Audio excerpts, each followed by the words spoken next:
When I have seen by time's fell hand defaced the rich proud cost of outworn buried age, when sometime lofty towers I see down raised and brass eternal slave to mortal rage. That is the first quatrain of Shakespeare's sonnet number 64, and it is actually in one of those lines, what is that, number 3? That's the name for the book I'm going to try to sell you on, well, it's the title. So this is Liam from Liam's Lyceum. I just have a quick video kind of just announcing what I plan on to read in July for the buddy read, and to see if anyone wants to join me. This is a book I kind of wanted to read because it is a recent Sword and Sorcery novel. And now I know a lot of people don't know what Sword and Sorcery is. I've made a video on that. But when people do figure out what Sword and Sorcery is, they're generally reading the classic Sword and Sorcery stuff, which are great stories, and I'm still going through them myself. But I feel like sometimes I neglect reading the modern Sword and Sorcery, because Sword and Sorcery is still a genre that people write stuff for. In fact, I've written some Sword and Sorcery before. And so this was one that is by David C. Smith, who's released probably dozens of novels. I think his first one came out in the 70s. I know his most popular book is probably Oron. I think he did some Red Sonja books as well. But this one's from 2021, so it's a little over a year. I think it's about a year and a half at this point. It is considered literary Sword and Sorcery, and I wanted to see what that was about. It's not very long. It's pretty typical, you know, Sword and Sorcery length here. It's 186 pages.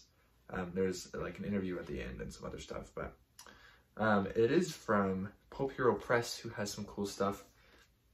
But it's interesting because it's a novel dedicated to his father. It's in his memory even. I believe he started writing it after his father passed, or maybe while his father was sick still.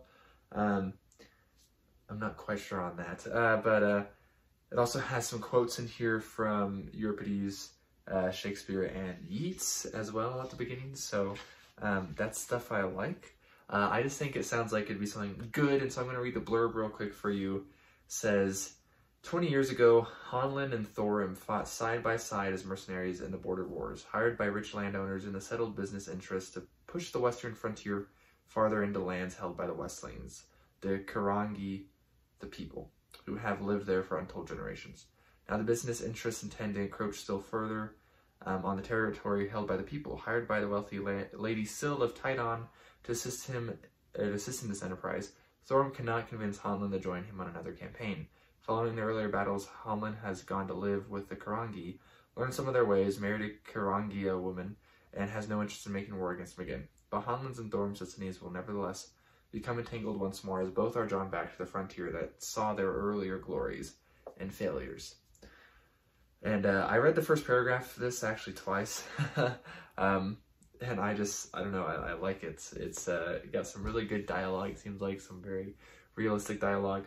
So that is Sometime Lofty Towers by, again, David C. Smith. This was what I will be reading on the channel. For those who are unaware, I only plan generally one book for a month, and sometimes I'll plan another read with like one person or something like that if someone else wants to read something that I want to read. But that's the novel for July. I will mention here that I think, I'm not 100% sure, but I'm thinking the novel for August will be The Golden Key by Melanie Ron, Kate Elliott, and Jennifer Roberson. It is so a big hefty standalone that is written by 3 women, and I'm thinking potentially for September it might be Wheel of the Infinite by Martha Wells, but we'll see. That could definitely change, so don't take that as law. The only one you should take as law here is definitely Sometime Lofty Towers for July.